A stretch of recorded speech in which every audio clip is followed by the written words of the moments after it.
DIYers, how you doing? This is Antonio D'Armiento, Howl Hammer, DIY Adventures with Paws. Our Paws are running around here around the client's house. They are out for the day. So what we're doing today is we are putting in some medicine cabinets.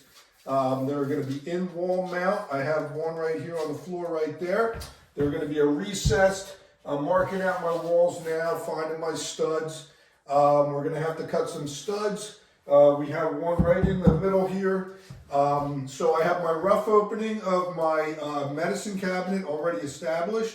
I'm going to establish the height where I want the bottom, and then I'm going to establish like my center right here. And we will have one stud right in the middle that we'll have to cut, and we'll have to reframe that in to mount the medicine cabinet in place. So we're going to get going. I'm going to show you my layout, and then we're going to cut it open, and we'll show you from there on. All right, thumbs up, get your coffee. It's Monday morning, it's cold out, and that's pretty much it right now. All right.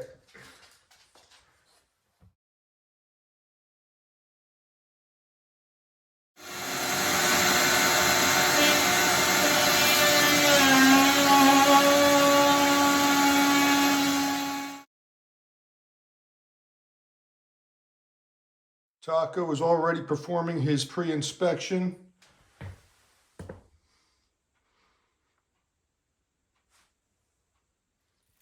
Fabio is organizing all of the animals and the toys to make sure that there are no choking hazards for the other dogs.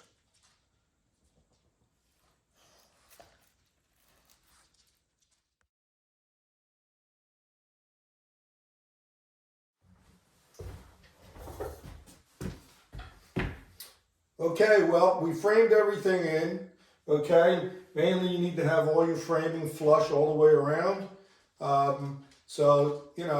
It's not holding a lot of weight, but you want to have your framing, fairly secure in there. And then once we do that, we just slide the whole unit right into the wall. You have some mounting holes inside here. I like to use white screws to blend in with the cabinet. And you just get a little level. Well, I have a torpedo level somewhere. There we go. Put that in there when you're fastening it in. Make sure everything's level, and then just tighten up your screws. And you just put your shelves inside, and that's pretty much it. So the most important thing here, I gotta emphasize, is making sure you have no pipes in the wall. As I mentioned earlier, if you have a bathroom on the other side of this wall, there's chances you may have pipes in there. If the diverter's on the opposite side of this wall, you're going to have pipes in there. You always want to check to see if you have sprinkler systems, and they do have sprinkler systems. They run the water pipes right up through the wall sometimes, but most of the time they'll try to run them on the outskirts of the house in the centers. Everything was clear down there. The house has trusses. So it's a simple job, but it's not a simple job because it can turn into a catastrophe, if you have things in the wall and you hit a water line or something like that. But so just check, be smart. So hopefully, I'm sure that helps you guys. So that's pretty much it. We're going to wrap it up. We have one more box to do on the other side of this vanity. Taco's ready to do his inspection. Fabio's he has checked all the toys for snagging devices. Alrighty, we're gonna wrap it up, guys. Thank you guys, appreciate it. Taco, you want to come say goodbye? Come here. Come here, boys. Come on. Come say hello. Say goodbye to everybody. Give us a paws up. Okay. See you guys. Well, guys, the end of another adventure, another show. We're just wrapping up, we're cleaning up, and I can't leave this particular project without playing the keys.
up.